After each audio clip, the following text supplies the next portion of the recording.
Hello, welcome to our Facebook Live today. It's so great to see you all in our audience. Hello to everybody who's joining us today.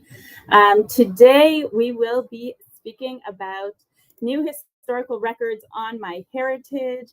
It's a new series that we're starting now, all about historical records. We're just adding so many historical record collections all the time here at MyHeritage. And we want to keep you updated about the different collections we're adding and how they can help you with your family history research. So today we have a great show for you. We have Mike Mansfield, our Director of Content, and he will be joining us in a moment. Before we have him join us, we're going to do a giveaway today. So please comment in the audience with a question or a comment. Let us know what you've discovered in the MyHeritage historical record collections. We would love to hear what you found out and how they've helped you uncover your roots. So please let us know, and we'll be giving away a MyHeritage subscription to one lucky winner in the audience. So definitely leave a comment, a question, something for our speaker, and we hope to hear from you. If you haven't yet, please let us know where you're tuning in from today. It's great to see our viewers from all over the world. We love having an international audience. We have Phyllis here from Springfield, Ohio, and Mike is tuning in from Fort Wayne, Indiana. Hello, Mike. Hello, Phyllis. The rest of you, please do chime in and let us know where you're joining. We love to see you all here in our audience.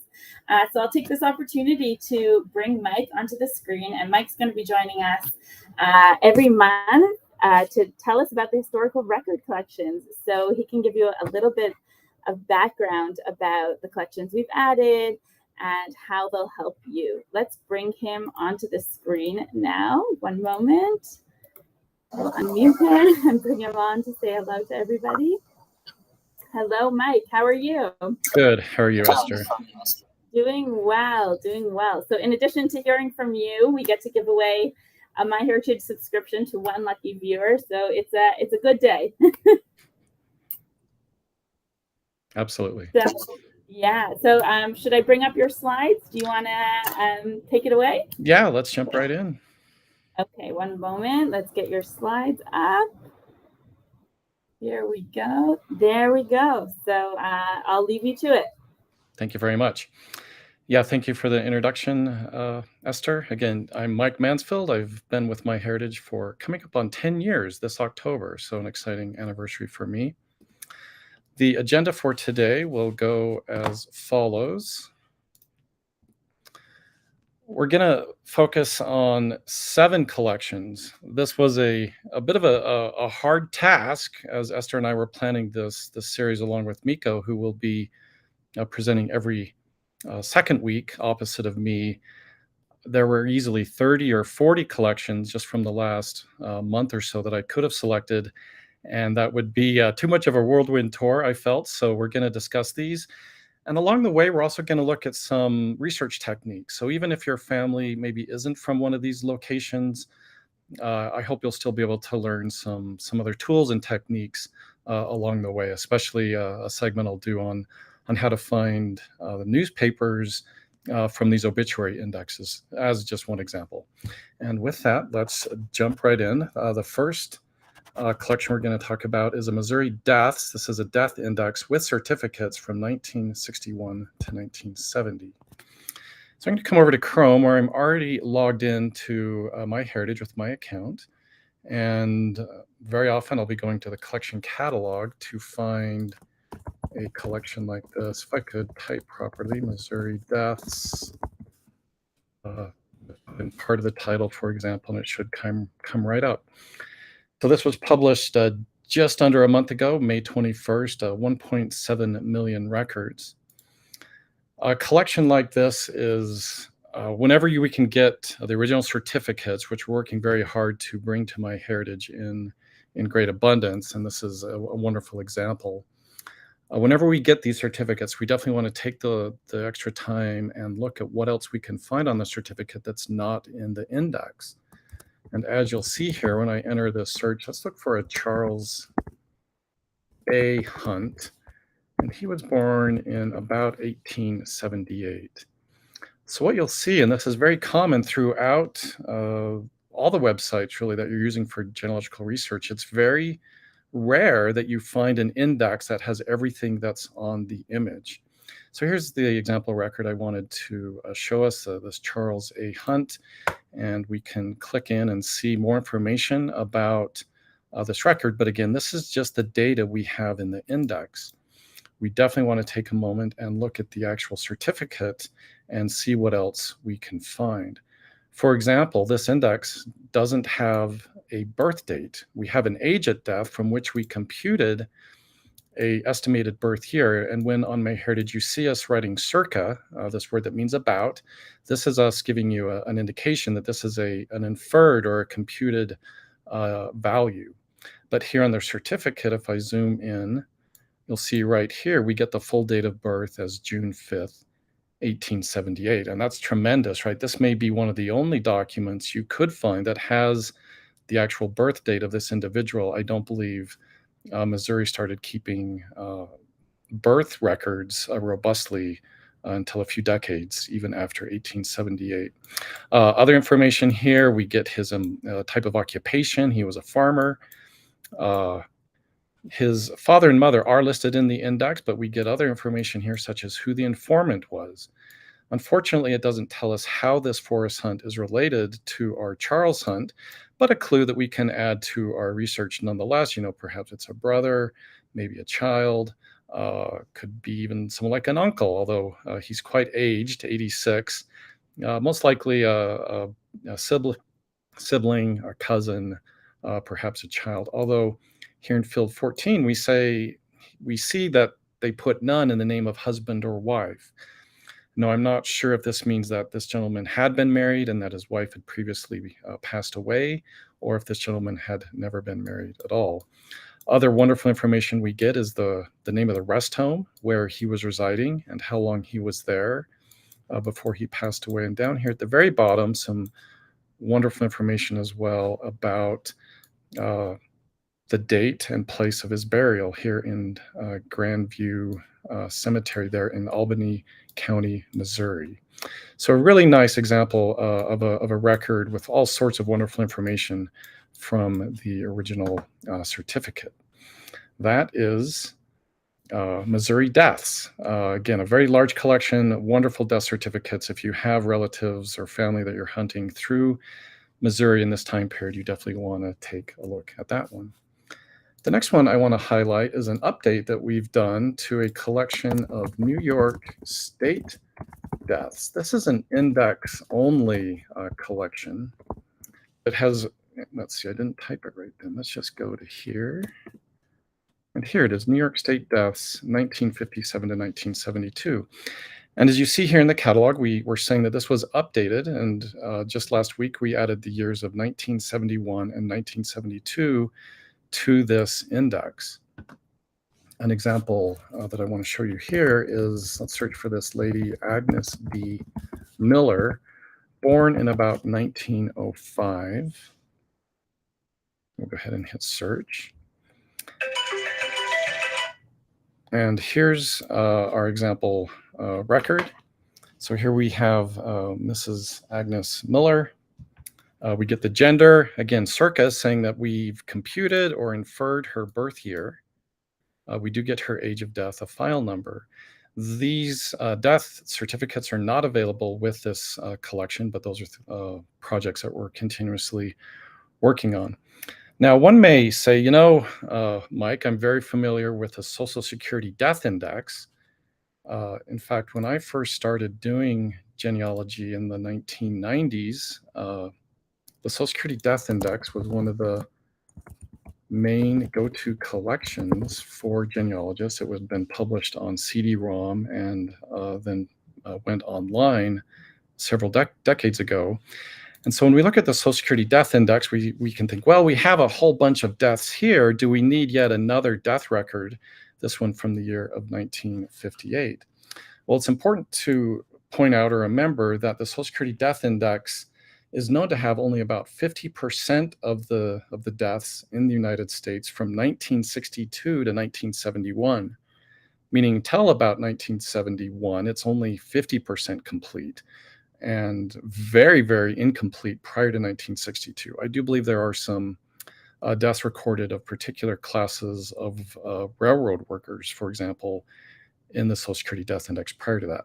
My point is that whenever we see a death index like this, almost regardless of its time coverage, we still think there's a lot of value in bringing it to MyHeritage. And then another interesting percentage about the Social Security Death Index, even after 1972, until about 2005, it's estimated to be only 85% complete. So just be aware that there's certainly gaps in this wonderful collection from the federal government, but it does have those gaps. And so whenever we find other records like this, super important. Let's look at one other record, one that we would have added just a few days ago. And in this case, let's look for Charles G. Miller. And in both of these examples I'm showing you, I did take some time and look at the Social Security Death Index to see if I could find a record for them in that other asset. And I could not for either of these examples. So again, here's a brand new death record that's never been on MyHeritage until just a few days ago, giving us the date of death for this Charles G. Miller. So that's a quick few points of discussion about the New York State deaths. This collection will be updated regularly every year. Approximately, the state of New York does release another year. They're following about a 20-year, no, 30, if I can do math, 50 years, about a 50-year rolling privacy window. The next one I want to look at comes from France, and this is I'm going to come back here to the catalog, the France-Paris Census from 1931. And this was released on June 3rd. Just over 2 million records, so 2 million individuals enumerated in this. Every person's named here who's living in Paris. Let's go ahead and search here. So in France, they did what's called a quinquennial. Here's a new word for your Trivial Pursuit games. Quinquennial means every 5 years. So France had this really nice practice of collecting censuses every 5 years, where, for example, here in the US or Canada or England and Wales, they do it every 10 years. So we get some more opportunities to find our family members. So I'm going to look for this gentleman named Albert Levy, and he was born in 1878 in Belgium. You know, and I might need to type, let's just take off, it's actually Belgique in the original record. So I'm going to take it off, and I think we'll be able to find him. Well, I need to type the name properly. That's the most important thing. Perfect. I think this is my individual right here. So here's Albert Levy. We get information about the arrondissement and the particular jurisdictions here in Paris where this gentleman lives. And we get a birth year, and it tells us that he's born in Belgium. Belgique is the French name for Belgium. We get a highlight here on where this gentleman is recorded, and we'll look at that in just a moment. And if I scroll down below, I get some more information about the jurisdictions here, and we see that there's a household where he's living with Margarita Levy, born in 1880. Let's zoom in on the image just a little bit, and I'm going to use a feature here where I can make the image larger. So here we see Albert Levy, and this particular census actually gives us the city. So he was born in Brussels, Belgium. Again, the year 1878, and Marguerite 1880. Marguerite was born in the province of Nord. And we get their professions. Again, a wonderful example where the professions are not in the index. We can only see these here on the image. So he's a musician, and she's a professor of music. So this couple's living here. We can also come up and get information about the street. So they live on Rue Notre-Dame-des-Champs in building, this is probably an apartment building, 125. So we also get some information about the building. Unfortunately, this census doesn't give us the apartment number, which would often be recorded here in the fourth column. But what I want to show you is now let's go find this exact same couple 5 years earlier in in the fairly recent released 1926 Paris census that was released in March. So what is that, just a few months ago. So let's look for the same individual, Albert. Whoops, I keep wanting to type B there, and the year again is 1878. And let's do Belgium. All right, so here we have looks like the same couple, now 5 years earlier, living in Paris, the same arrondissement, the same, looks like a wife or spouse is here. And if we come down, we'll see another example of this individual. Again, we see some very, a lot of the same information. The years match, 1878, 1880. And we only get the occupation for Albert here, and the occupation for Marguerite is left empty. I want to do this one more time just to show you kind of the research technique here is to really exhaust these resources. We also have a 1936 Paris census that was published on the same day, March 26th, as the one 10 years prior, the 1926. So for completeness, let's find the same couple in all three of these Paris censuses. And again, his birth year is 1878 in Belgium. And we'll zoom in here. Again, very nice information, similarly to what we've seen. But what I find interesting is we do see a little bit of some differences between these three records. So if you remember, Margarita was listed as having been born in 1880 in the other two censuses, but in this one, she's listed as being born in 1886. So that's an interesting difference. We get their occupation, but over here we also get this this indication of sort of his status as an employee. It took me a minute to read this properly. I had to kind of look around the image here and try to find some other examples of what this word was. I know some French, but I'm certainly not perfectly fluent or anything. And I see another example over here that looks very similar. So this is en chômage. And if you look this up in Google Translate, this means that he is unemployed. So unfortunately, the musician here seems to not be employed right now, but his wife is employed still as a professor, perhaps. I'm not sure what this indication here means. If this could be a ditto, it's possible then that perhaps she is also unemployed. Perhaps a person a little bit more expert in these records could clarify that for us. Another fun thing I like on this record is it looks like these marks are often done after the fact by government employees. And it looks like they're using this X in a circle to indicate someone that was born outside of France. And sure enough, if you look around the page, you see two other Italian-born individuals, a person born here in Russia, another one up here from, looks like Argentina. So those marks, just be aware, those were often added after the census as the government employees were collecting additional statistics. So that is the Paris 1931 census, with a bonus mention of the 1926 Paris census as well as the 1936 Paris census. Let's next move on to another new collection. I'm just going to come back to the collection catalog, and this is a collection from Hawaii, the U.S. state of Hawaii, Hawaii Marriage Index. Very large collection. Millions of marriages are recorded here starting in the year 1909, going all the way up through 2022. And so one reason why I picked this one is this is a very terse index, as you'll see in just a moment. And what I want to point out here is sometimes we get a data set like this from a government agency, as we did in this case, and we can see that the data isn't as complete as we know or believe it to be. So we're still working with the state of Hawaii to not only give us the year of the marriage, but also to give us the full year of the marriage. And then we also believe that the state also has a better location information than just the state. So this is kind of a work in progress still. We still felt it was worthwhile to release this, to give us to give this content to us on MyHeritage, but definitely look for us to try to improve this as we get hopefully better indexes from the state of Hawaii. The other challenge we had with this particular collection is they gave us the index in a really funny way where we really had two separate lists of spouses with no indication of who was the groom or who was the bride and who was married to whom.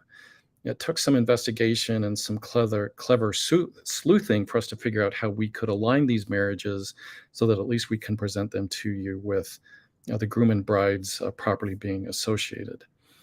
We hope also in the future that this index will include certificate numbers and or even certificates when we're able to get those outside of privacy ranges. So another new collection, again, this was released on June 13th. I think that was just last week. Moving on, the next one I want to highlight is Tennessee Hamilton County obituaries. So I know there's a Hamilton County in Ohio, but this is Hamilton County, Tennessee, and this was released also on June 13th, so last week. So an obituary index, about just over 600,000 records here. And so if we look at this collection, I wanted to, let me just save us a few moments and I'll open up the exact record I want to go to. So this Constance Wilson Hunt, here's an example of this index. Again, it doesn't name everybody that's in the obituary. It doesn't have things like, who came to the wake or who perhaps, was survived or preceded this individual. And so what I want to show you is a technique that you can use to kind of go deeper. So the first thing I did is I checked some of the other newspaper online sites, including our own. We have over 100 million newspaper pages. We do not have a newspaper for the Times from Hamilton County, Tennessee, and I don't see this newspaper on any of the other websites either from 1976. So the first sort of sleuthing we need to do is what newspaper might this actually be? And we can click on this little pop-up and we here on the site, it will show us the county is outlined here on a map. And this large city named Chattanooga seems to be the dominant metropolitan area in this county. So I'm guessing that this is some sort of newspaper, perhaps it was called the Chattanooga Times. And when this index was created, they just saved a little bit of time and space by not typing such a long title. So let's imagine that that we're fairly confident this is the Chattanooga Times. How can we find where we might be able to locate say a microfilm or a version of this paper from 1976 still available to us? So what I'm going to do is I'm going to come to Google and we're going to search for a wonderful database they have at the Library of Congress, which I don't know how they made this thing, but it is an incredible resource. And some of you may be familiar with the Library of Congress's newspapers as well. They have many, many millions of newspapers digitized, but it's still a fairly small set. I think it's less than 18 million images right now. But what I like to use, in addition to those wonderfully digitized newspapers, is this U.S. newspaper directory. So this takes me to a database here at the Library of Congress for every newspaper that was ever published. Well, for most newspapers that were ever published in the United States, they've made records, and we can start to find information about newspapers that were published and where they still can be accessed at various libraries. And I'll show you this example. So we're going to pick Tennessee, and we know that the county was Hamilton. And then here we're just going to enter the word Times. If I want to reduce my search a little bit more, I can say I'm looking for a newspaper that was published somewhere, say 1950 to 1980. It's kind of in that time frame, and we can hit search. And you'll see here a couple records. We do see a Chattanooga Weekly Times that started in 1868. We see, as we hoped we might see, a newspaper, the Chattanooga Times, published from 65 to 99. This is a very good candidate for the newspaper that we're looking for. And if we click on this, we're taken to a more robust record about this newspaper. And one thing I always like to look at is down here, they show us prior to 1965, this newspaper was called Chattanooga Daily Times. And then after 65, it also changed its name a couple different ways. But the important thing for us is we're trying to find, is there a library or some way that I can eventually look at the obituary? And if I click on this link, View Complete Holdings, this database will start to show me libraries that they're aware of that have some or all or parts of this particular newspaper. So this says they have just maybe a very small set from 1988, again, 1988, 1988. But here there's indication that the Library of Congress itself on microfilm has a run from 1965 to 1999, as well does the Tennessee State Library and Archives in Nashville, as well does the University of Tennessee in Knoxville. So right here, I have 3 different options that I could pursue. Perhaps I live near these places, or I can find a friend, or I have a friend that might be able to go to one of these libraries and pull out this microfilm for me from 1965. And the exact date we already know from our index back here, if I can find the proper record. I apologize. Yeah, his full death date was in the record. I just have lost it here. So that's Hamilton County obituaries. And that technique that I showed you of kind of tracking down newspapers and how you might be able to find them mostly on microfilm will apply really universally for most newspapers here in the United States. Let's go to my next collection I wanted to highlight, which is a favorite of mine. I'm just going to close a few tabs here, which is the 1910 Norway census. And before we dive into that, I just want to show you a slide and remind us of our work that we've been doing with the National Archives of Norway. So here in red, I've colored the national censuses that were conducted in Norway. Well, and yellow, 1920 was also a national census. So when we look at the censuses in Norway, we see this very robust pattern. However, these from 1815 to 1855 were statistical only. The census from 1870 and 1885 were fairly small, targeting only a few sort of trading ports, both less than a few 100,000 records each. And then 1920 was released, the images were released by the National Archive just a few years ago, and they've been doing an indexing project on that, and it's still mostly still to come. 1910 here has a big asterisk by it because until just April, we were at this state where we had 1801 through 1910, but 1910 was an index only. We didn't have the associated images. So for the last over 2 years, we've been working with the National Archives to get those original images digitized. And then we undertook this fairly lengthy and involved project to do what we call a linking, where we have an index that has no information about the image that it's from. And then we have a set of images, and we make this association between the index and the images.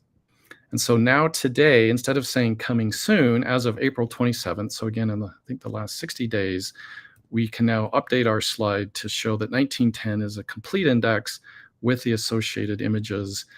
So we added about 2 million images to this set of Norwegian censuses. Let me show you an example. I'm just going to let's come back here to our collection catalog again, and we're going to search for this census 1910 Norway. 2.4 million records in the index. Again, this is every person in the country should be enumerated, hopefully. And I can go ahead and search here. I'm just going to click on the record that I want. This is a Gerhard Andresen. This Andresen is a surname that's in my own family history, but this is not a relative of mine. So here we get the name, the gender, birthplaces. We get a full date of birth. That is awesome, right? A lot of the censuses that we have in the United States and elsewhere, we don't get a full date of birth. So this is also sort of a secondary birth index for all of Norway.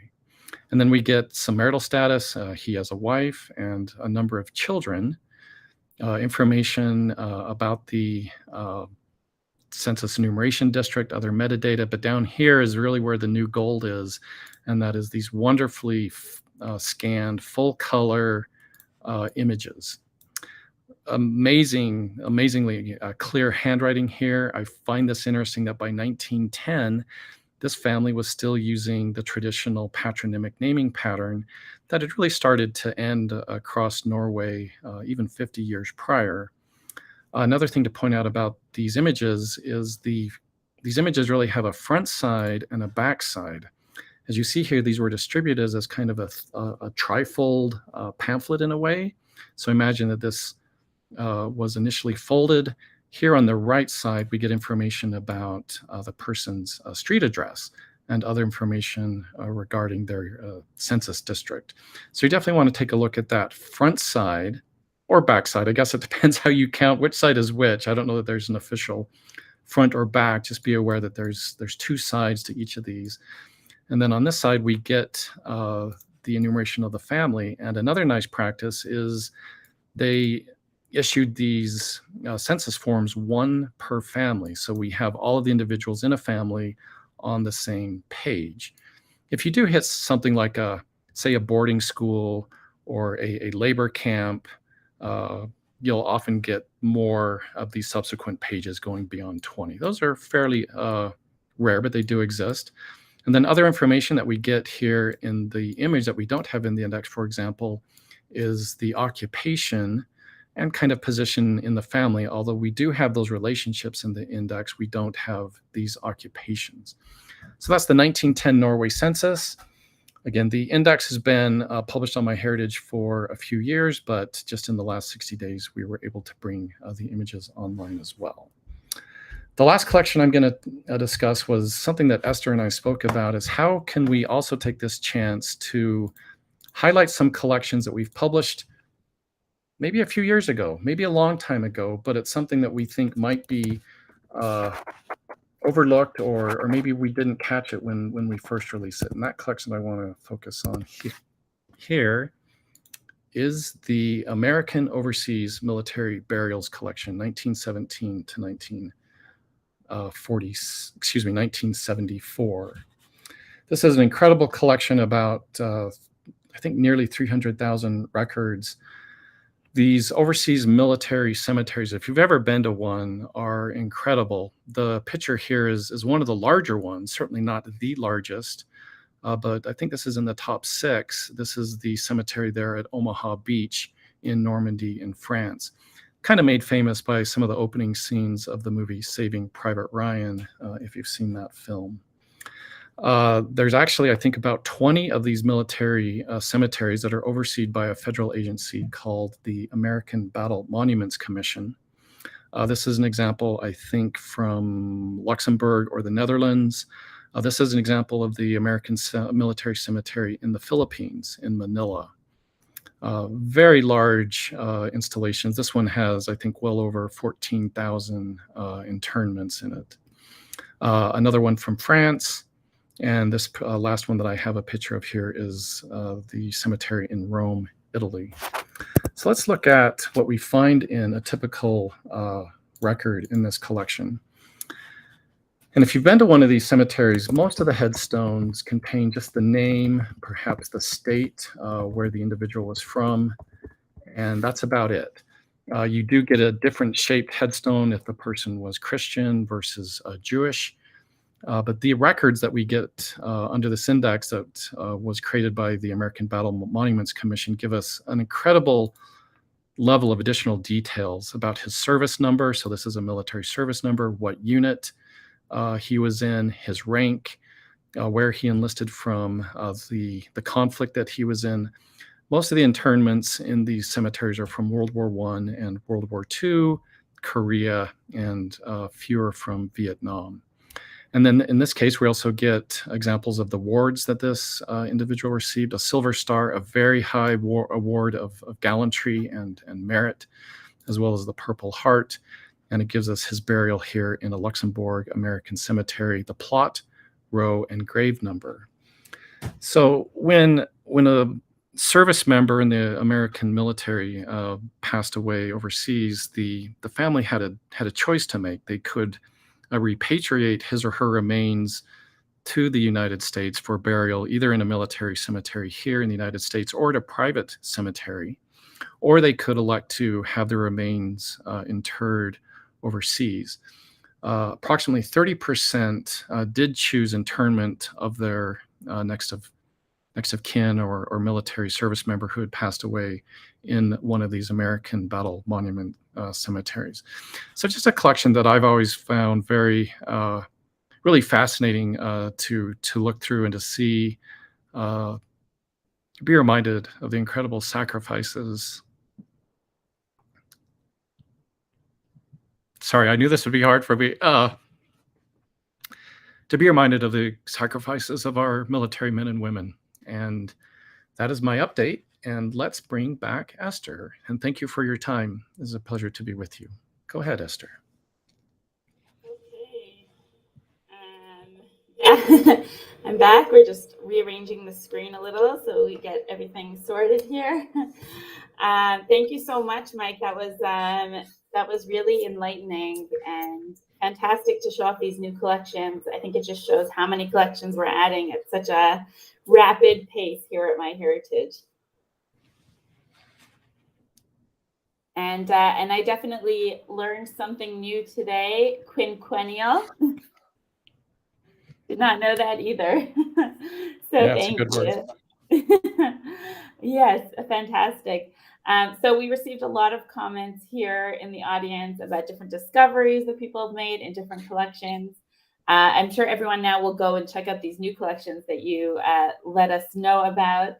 But we do have others that have found comments. Just a question from the audience. What do you suggest for people who can't find records for their country yet? How often are we adding, just to give everyone hope out there about the different types of collections we're adding every day? Yeah, good question. We are adding on average a collection or more per day. Unfortunately, it's not perfectly distributed across the globe. There are still countries and areas where it's still very hard to get records. There are privacy laws in place in some countries that really block the work as genealogists do. A wonderful example is in the country of Japan. They have some really nice records there, but they're almost impossible to access.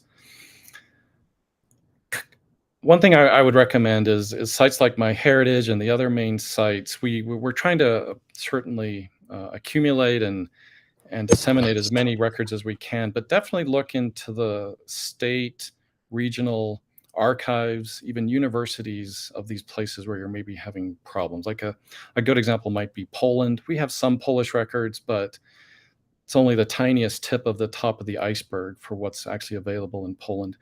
So definitely, look around, spread a broad search in Google and other search engines. You might get lucky in a way.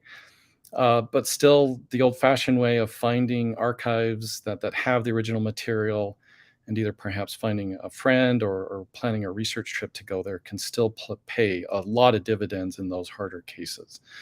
I've been doing this since the 90s professionally, and yeah, there's a lot of countries that we know still to come.